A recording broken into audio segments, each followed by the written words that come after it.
Petit exercice d'élocution.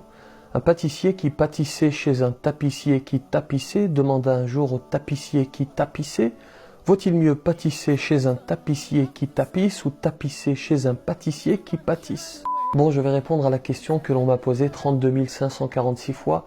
Oui, l'imam Rachid va bien, alhamdulillah. Je lui ai transmis vos sollicitations et il vous remercie chaleureusement de vous inquiéter pour lui. Je répète, il va bien, alhamdulillah. D'ailleurs, prochainement, on vous publiera un entretien exclusif que l'on a tourné dans lequel il reviendra sur un certain nombre de points, Inch'Allah. J'ai envie aujourd'hui de vous parler de mon ami, de mon frère, de l'imam au grand cœur, l'imam Rachid El-Jay. Est-ce que je vais réussir à rester objectif? Peut-être pas. Je vais en tout cas essayer de l'être le plus possible.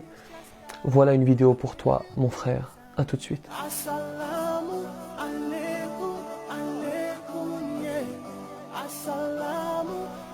Bismillahirrahmanirrahim. Assalamu alaikum wa rahmatullahi wa barakatuh. Bonjour à toutes et à tous. Je suppose que vous connaissez l'expression « un arbre qui tombe fait plus de bruit que toute une forêt qui pousse ». Elle pourrait parfaitement illustrer ce qui est dit de notre très cher imam par certains musulmans et dans certains médias. Des raccourcis, de la mauvaise foi, des contre-vérités, de la haine, et à côté de cela, il y a la vérité. Je parlais d'objectivité en introduction, je vais donc commencer par dire ceci, bien que ce soit, il me semble, évident. Il ne s'agit pas d'un être parfait. Il a des défauts qui sont inhérents à sa nature humaine comme vous et moi. La question qu'il faut se poser objectivement, les questions qu'il faut se poser objectivement, elles sont celles-ci. Que ce soit pour lui ou pour n'importe lequel d'entre nous d'ailleurs.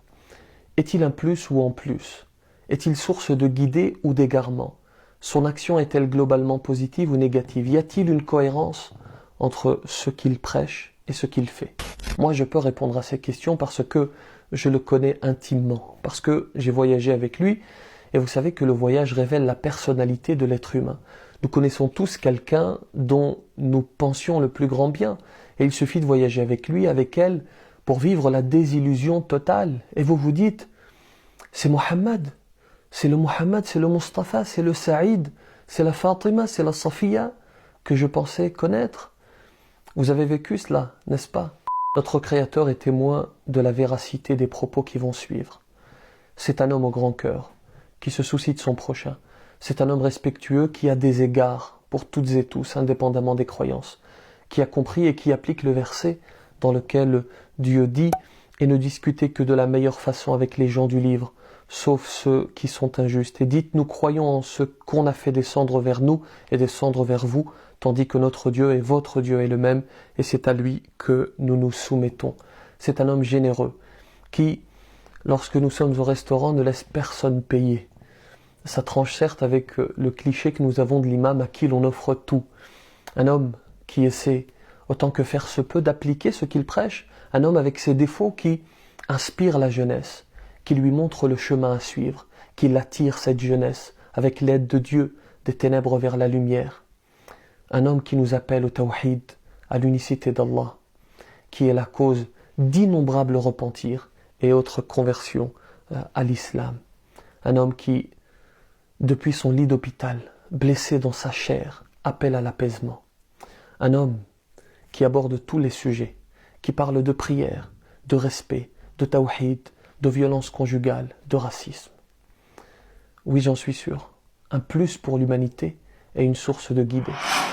Donc pas de stabilité, pas de réussite, pas de monde meilleur, pas de réussite dans une société, dans une famille, dans une collectivité quelconque, si nous ne comprenons pas qu'est-ce que le respect. Et si nous n'appliquons pas dans notre vie de tous les jours le respect, car respecter autrui, c'est se respecter et ne pas respecter autrui, l'autre, celui ou ceux, de manière générale, qui sont en face de nous, c'est se manquer à soi-même de respect car les gens ne te respecteront plus.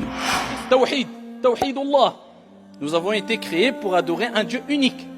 Et man mata la yushriku billahi shay'a dakhala al-jannah kama qala alayhi salatu wassalam. Celui qui meurt sans donner aucun associé à Dieu en adorant un Dieu unique rentrera au paradis. Donc la chose la plus importante dans la croyance, quand on parle de l'i'tiqad, la croyance, le dogme du croyant, c'est d'adorer un Dieu, de vouer son culte exclusivement pour un Dieu unique.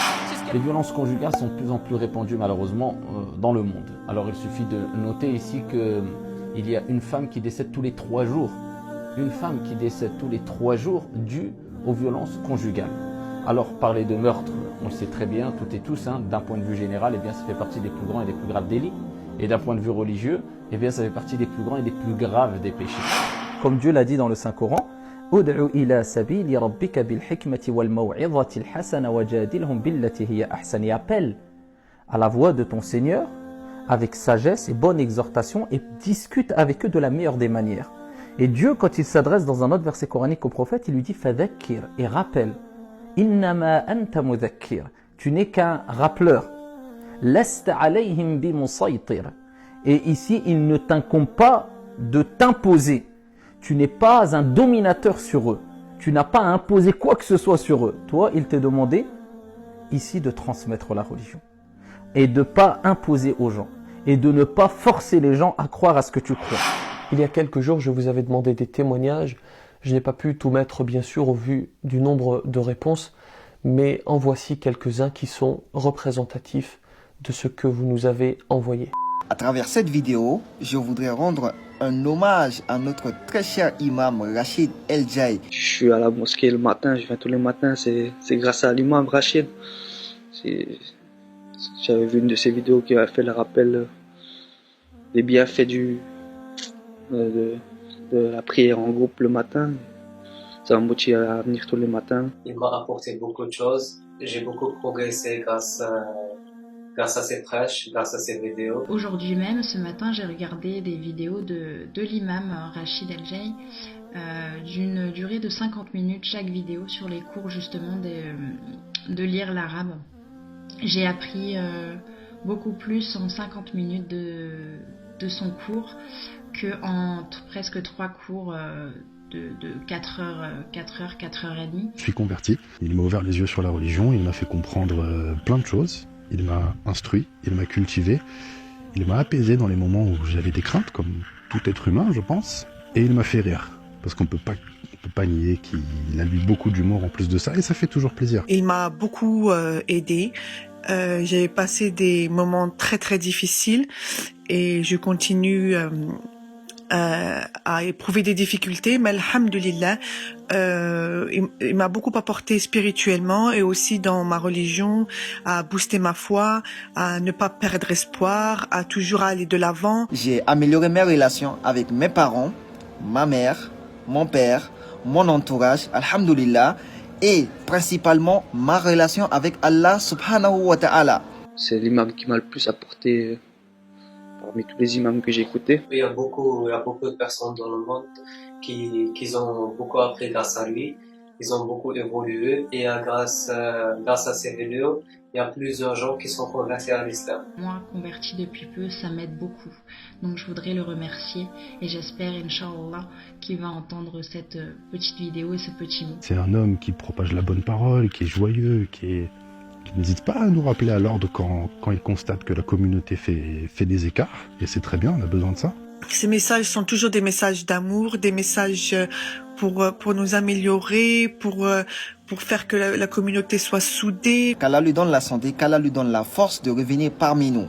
Qu'il sache que ces vidéos nous manquent énormément. Ces vidéos qui ont toujours été pour moi des vidéos très très instructives. Vraiment, on attend son retour et s'il peut, ce serait très bien qu'il revienne. Je souhaite un bon établissement à Rachid El Jai. Je sais que, alhamdoulilah, c'est quelqu'un de fort et Inch'Allah, il sortira grandi de cette épreuve et meilleur. Allah le préserve en tout cas de tous les maux. Je souhaite un prompt rétablissement, bien entendu. On a hâte qu'il revienne nous parler. Salam alaikum wa rahmatullahi wa barakatuhu. Assalamu alaikum wa rahmatullahi wa barakatuh.